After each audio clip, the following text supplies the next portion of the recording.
اللہ کی قسم، میں حسر کے ساتھ کہہ رہا ہوں، خدا کی قسم، اس کے علاوہ کوئی اور ذریعہ تربیت کا نہیں ہے آپ رواجی طریقے جتنے چاہے آپ جائز کہیے اور ان کا آپ ڈھول پیٹیے، لیکن خدا کی قسم ایک واحد طریقہ تربیت کا صرف یہی ہے کہ ہر نئے سے نئے کو مسجد میں رکھا جائے، اس کے علاوہ کوئی طریقہ تربیت نہیں ہے۔ اگر کوئی نیا طریقہ آپ لاتے ہیں تو آپ کا گھڑا ہوا نیا طریقہ تربیت، اگر آپ کوئی تربیتی کیمپ اور کوئی تربیتی نظام مسجد سے ہٹ کر قائم کرتے ہیں تو یہ آپ کا گھڑا ہوا طریقہ تربیت ہے، ورنہ اللہ کی قسم جتنے شعبے ہیں دین کے، مدارس ہوں، زوایا ہوں، خانقاہیں ہوں، سب کے لیے ایک ہی راستہ ہے کہ فقیر بن کر، محتاج بن کر ہدایت کے مسجد میں آؤ۔ اور بغیر دلیل شرعی کے مطلق کو مقید کیا۔ آپ تو دنیا کے شعبوں کی اور نئے طریقوں کی باتیں کر رہے ہیں، یہاں تو میں عرض کرتا ہوں کہ ولی کامل چاہے ہو کوئی، لیکن وہ مسجد کا محتاج ہے۔ لوگوں کو اپنی بات منوانے کے 3 طریقے ہوتے ہیں، ایتھوز، پیتھوز اینڈ لوگوز۔ اسی کو ایرسٹوٹلز ریٹوریکل ٹرائنگل بھی کہتے ہیں۔ حامدوں و مسلموں و مسلمہ، یہ بیان اپریل 2025 میں ہوئے میوات اجتماع کے دوسرے دن کی مجلس کا ہے، اور جیسا کہ آپ نے سنا، مولانا سعد صاحب اس بیان میں بار بار اللہ کی قسم کھا کر یہ دعویٰ کر رہے ہیں کہ اللہ کی قسم میں حسر کے ساتھ کہہ رہا ہوں کہ واحد طریقہ تربیت کا یہی ہے کہ ہر نئے سے نئے آدمی کو مسجد میں رکھا جائے، اس کے علاوہ کوئی طریقہ تربیت کا نہیں ہے۔ اسی کو کہتے ہیں شریعت کے اطلاق کو بغیر کسی شرعی دلیل کے مقید کرنا، جو کہ ناجائز اور بدعت ہے۔ اپنی اصلاح اور تربیت کرنا شریعت میں مطلوب ہے، اس میں کوئی شک نہیں، اور ہر انسان کو اپنی اصلاح و تربیت کی کوشش کرتے رہنا چاہیے، لیکن اصلاح و تربیت کے لیے شریعت نے کسی بھی طریقے کو متعین نہیں کیا کہ آپ کو اسی ایک خاص طریقے کے ذریعے سے اپنی اصلاح کرنا پڑے گا، ورنہ آپ کی اصلاح ہرگز نہیں ہو سکتی۔ ایسا شریعت نے نہیں کہا، بلکہ شریعت نے اس سلسلے میں لوگوں کو آزاد رکھا کہ جو جس طریقے سے چاہے اپنی اصلاح اور تربیت کروا سکتا ہے۔ مقصود اصلاح و تربیت ہے، نہ کہ اس کا کوئی مخصوص طریقہ۔ لیکن مولانا سعد صاحب اللہ کی قسم کھا کھا کر شریعت کی طرف سے عطا کیے گئے اس اطلاق کو ختم کرنا چاہتے ہیں، اور ہم بار بار اپنی تحریرات اور ویڈیوز کے اندر یہ کہہ چکے ہیں کہ شریعت کے کسی بھی مطلق حکم کو مقید کرنا جائز نہیں ہے۔ اصول فقہ کا قاعدہ ہے کہ المطلق یجری علی اطلاقہ،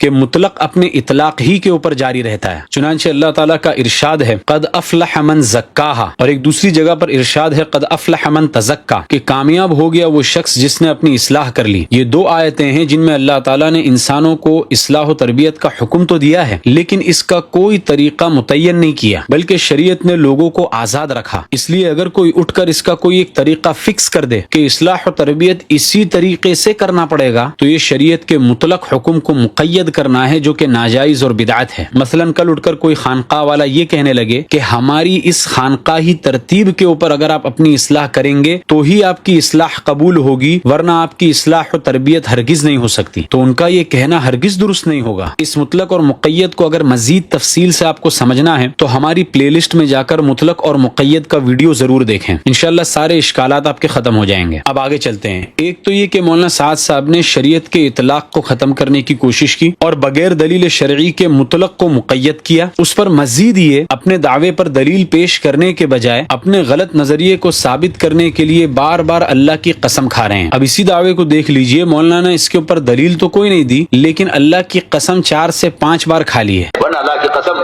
جتنے شعبے ہیں، اللہ کی قسم، میں حاضر کے ساتھ کہہ رہا ہوں، خدا کی قسم اس کے علاوہ کوئی اور ذریعہ تربیت کا نہیں ہے لیکن خدا کی قسم حق تو یہ ہے کہ اگر کوئی شخص کوئی دعویٰ پیش کرتا ہے تو اس کو ثابت کرنے کے لیے دلیل دے دے، لیکن مولانا سعد صاحب کے بیان میں آپ عجیب رنگ دیکھیں گے کہ دعوے کو ثابت کرنے کے لیے دلیل نہیں، اللہ کی قسمیں کھائی جاتی ہیں۔ اب دلیل دے دینا، اللہ کی قسم کھانے کی کیا ضرورت؟ اب آگے کی بات کو اگر آپ دھیان سے سمجھیں گے تو مولانا سعد صاحب کے بیانات میں جو ٹیکنیکل فلو ہے وہ آپ کو سمجھ میں آ جائے گا۔ لوگوں کو اپنی بات منوانے کے 3 طریقے ہوتے ہیں، ایتھوز، پیتھوز اینڈ لوگوز۔ اسی کو ایرسٹوٹلز ریٹوریکل ٹرائنگل بھی کہتے ہیں۔ ان تینوں الفاظ کا تعلق گریک فلسفی سے ہے، اور یہ تینوں الفاظ کلاسیکل گریک لینگویج کے روٹ ورڈز ہیں۔ روٹ ورڈز وہی ہوتے ہیں جن کو ہم علم الصرف کے اندر مصدر کہتے ہیں، یعنی کسی کو اگر اپنی بات منوانا ہو تو کبھی ایتھوز کا استعمال کیا جاتا ہے، کبھی لوگوز کا استعمال کیا جاتا ہے، اور کبھی پیتھوز کا استعمال کیا جاتا ہے۔ پہلے ایتھوز کو سمجھیے۔ ایتھوز یہ گریک لینگویج میں کریڈیبلٹی، ٹرسٹ وردینس اور بھروسے کا روٹ ورڈ ہے. اس کا استعمال کر کے بھی لوگوں سے اپنی بات منوائی جاتی ہے، لیکن اس کا تعلق خود بولنے والے کی ذات سے ہوتا ہے کہ بولنے والے کی شخصیت کو دیکھو کہ اگر واقعی بولنے والے کی شخصیت ہی اس اعلیٰ مقام پر فائز ہے کہ اس کا انکار نہیں کیا جا سکتا، تو فقط اس کی ذات کے اعتماد اور بھروسے پر اس کی بات مانی جائے گی. اس کی ایک مثال حدیث سے لے لیجئے. امام بخاری نے ایک روایت نقل کی ہے کہ جب قرآن کی یہ آیت وَأَنذِرْ عَشِيرَتَكَ الْأَقْرَبِينَ اتری تو آپ صلی اللہ علیہ وسلم صفا پہاڑی پر چڑھے اور آپ صلی اللہ علیہ وسلم نے آواز لگائی یا صباحا، اے بنو عدی، اے بنو فہر، اور بھی قریش کے دیگر لوگوں کو آواز لگا کر بلایا. لوگ جمع ہو گئے، کوئی خود آیا اور کسی نے اپنے آدمی کو بھیج دیا. پھر آپ صلی اللہ علیہ وسلم نے ان سے ایک سوال پوچھا کہ اگر میں تمہیں خبر دوں کہ وادی میں گھڑ سواروں کا ایک لشکر ہے جو عن قریب تم پر حملہ کرنے والا ہے، تو کیا تم میری تصدیق کرو گے،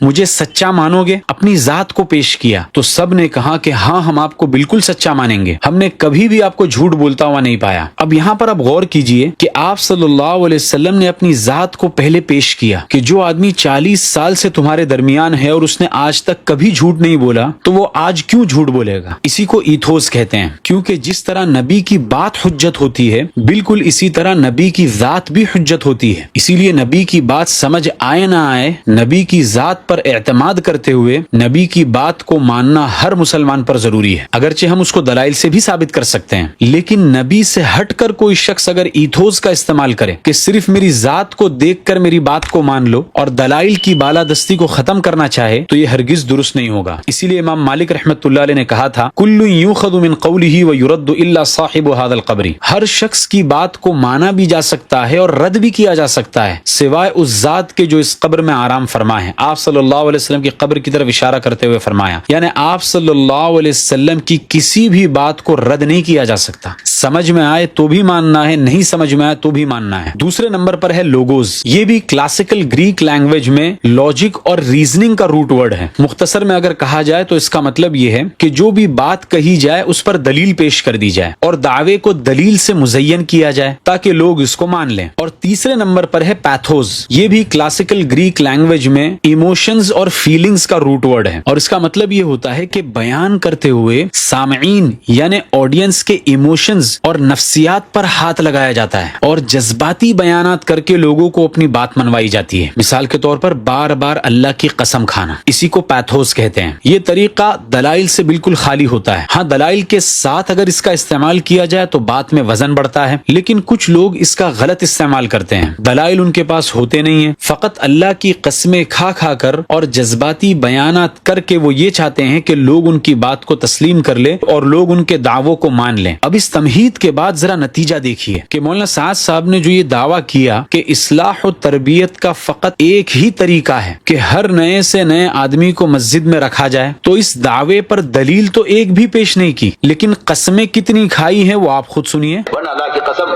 جتنے شعبے ہیں، اللہ کی قسم میں حاصل کے ساتھ کہہ رہا ہوں، خدا کی قسم اس کے علاوہ کوئی اور ذریعہ تربیت کا نہیں ہے. لیکن خدا کی قسم یہ ہے پیتھوز کا غلط استعمال. اس لیے ہم مولانا سعد صاحب سے ادباً گزارش کرتے ہیں کہ ہمیں آپ کی قسمیں نہیں چاہیے، ہمیں تو آپ قرآن اور سنت سے دلائل پیش کریں. بار بار اللہ کی قسم کھا کر آپ عوام کو تو بیوقوف بنا سکتے ہیں اور قسم کے ذریعے سے بدعت پر سنت کا لیبل چپکا سکتے ہیں، لیکن سمجھدار لوگوں کو اور علماء کو آپ ہرگز اس طرح قائل نہیں کر سکتے. علماء کو اگر قائل کرنا ہے تو قسمیں چھوڑیے اور قرآن اور سنت سے دلائل فراہم کیجیے. اور اگر آپ کے پاس اس اطلاق کو مقید کرنے کی کوئی دلیل نہیں ہے تو بار بار اللہ کی قسم کھا کر اللہ کے نام کی حرمت کو ہرگز پامال نہ کریں. یہ ہے وہ ٹیکنیکل فلو جو مولانا سعد صاحب کے ہر بیان کے اندر آپ کو ملے گا، یعنی دعوے پر دلیل دینے کے بجائے پیتھوز کا استعمال کرنا اور لوگوں کے ایموشنز اور نفسیات کو ٹچ کرنا اور جذباتی بیانات کر کے اللہ کی قسمیں کھا کھا کر لوگوں کو اپنی بات منوانے کی کوشش کرنا، کیونکہ دلائل تو ہے نہیں. اور آپ سے مؤدبانہ التماس ہے کہ اپنے غلو آمیز اور بدعتی نظریات سے رجوع کریں. ذالک ذکریٰ للذاکرین، یہ نصیحت ہے نصیحت ماننے والوں کے لیے. ھذا وصلی اللہ علیہ وسلم.